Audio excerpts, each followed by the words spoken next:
Well, guys, here we are. The first numbers for Doctor Strange in the Multiverse of Madness in the United States are out. This, of course, just includes the Thursday night previews, which, of course, get folded into Friday, which we'll talk about once we get those full numbers. But they are impressive.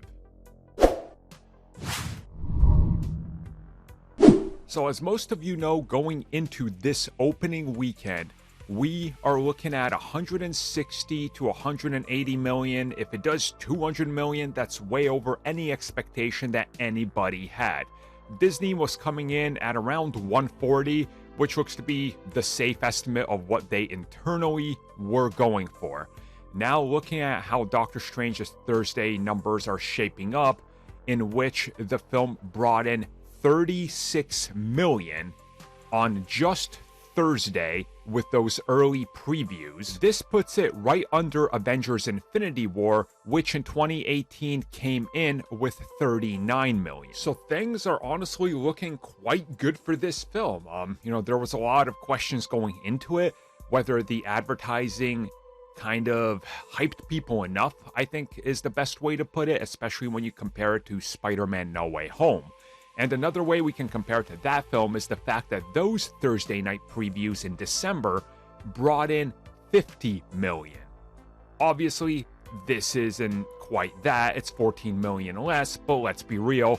This isn't 3 generations and 20 years worth of Spider-Man in one film.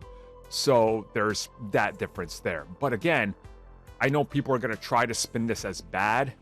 It's 36 million, guys. For example, the closest thing we can compare this to recently outside of Spider-Man, at least this year, would be The Batman, which opened up at 21.5. So again, this thing has a lot going for it. 11 million more than The Batman, which should put it on a good track to obviously make more than The Batman in its opening weekend, which I think everybody kind of predicted that this was going to happen anyway. And if we just compare percentages, right now with worldwide and the United States coming in the same time frame, it's 172% ahead of Doctor Strange 1 and 197% ahead of The Batman. So again, it's doing pretty great, and once again, to compare it to Spider-Man No Way Home, it's only 12% behind. So again, there's a lot going on here. I do think that there's a couple things that factor into this though, like no China or Russia, which again, kind of is a big factor here, where the Batman did secure some of these international locations where this film isn't playing.